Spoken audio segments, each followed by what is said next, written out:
नक्षत्रांची भीती आंधळी ताऱ्यांची आयुष्याला भिडतानाही चैन करावी स्वप्नांची असे दांडगी इच्छा ज्याची मार्ग तयाला मिळती सत्तर नजर रोखुनी नजरेमध्ये आयुष्याला द्यावे उत्तर आयुष्याला द्यावे उत्तर।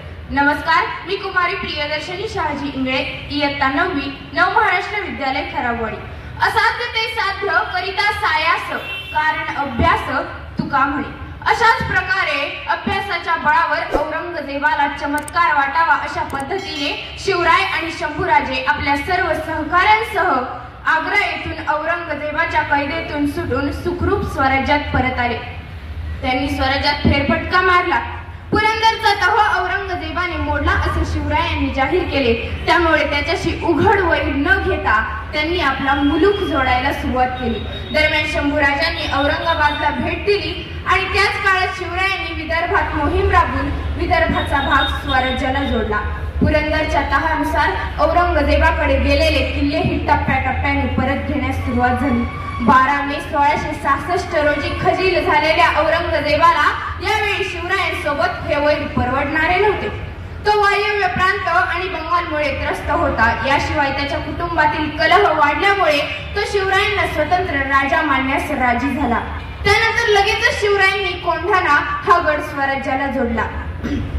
नंतर शिवरायांच्या जिजाऊंच्या आदेशानुसार कोकणातील रायगड या किल्ल्याची पाहणी करून स्वराज्याची राजधानी रायगडावर हलवण्याचा निर्णय घेतला। राजधानीच्या दृष्टीने सर्व कामे सुरू केली। त्यानंतर काही दिवस महाराज स्वस्थ बसले तेव्हा अनेकांचा असा समज झाला की त्यांना त्यांच्या हेतूप्रमाणे स्वराज्य प्राप्ती होऊन त्यांच्या सर्व इच्छा आकांक्षा तृप्त झाल्या आहेत। परंतु लोकांचा हा समज अतिशय चुकीचा होता। नंतर पुरंदर हा किल्ला शत्रूच्या ताब्यात होता, तो शिवरायांनी हस्तगत केला। त्यानंतर चांदोर शहरावर चाल करून ते शहर लुटले। 1 हत्ती, 12 घोडे आणि 40,000 रुपयांचा बादशाही खजिना हस्तगत केला।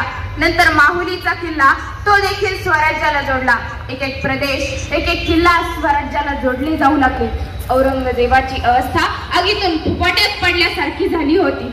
नंतर कर्नाळा किल्ला आणि कल्याण प्रांत महाराज आणि त्यांच्या सैन्याने काबीज केला।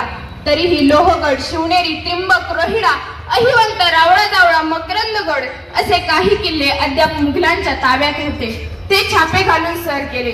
1670च्या एप्रिल अखेरपर्यंत अहमदनगर, जुन्नर व परेंडा यांच्या आसपासच्या भागातील मुघलांची 51 गावे लुटली। नंतर सुरत शहरावर चाल केली, ते शहर लुटले आणि जाळून टाकले। हे वृत्त औरंगजेबाला समजताच त्याचा तिळपापड झाला। पण काय करणार, इकडे आड तिकडे विहीर। सुरतेहून परत आल्यावर महाराजांनी आपल्या आरमाराची आणि फौजेची जय्यत तयारी सुरू केली। त्यांनी प्रतापराव गुजर यांच्या सोबत 10,000 पायदळ देऊन त्यांना मुघलांच्या उत्तरेकडील भागात स्वाऱ्या करण्यास सांगितले। मुघलांच्या सेनेशी या वेळेपर्यंत जे विजय प्राप्त झाले त्यापैकी साल्लेरी जवळील विजयाची गणना ही पहिली आहे। या सर्व घनघोर युद्धांमध्ये महाराज आणि त्यांच्या सैन्याने दाखवलेल्या युद्ध कौशल्याची आणि पराक्रमाची कीर्ती चोहीकडे पसरली आणि त्यांचा दरारा अधिकच वाढला।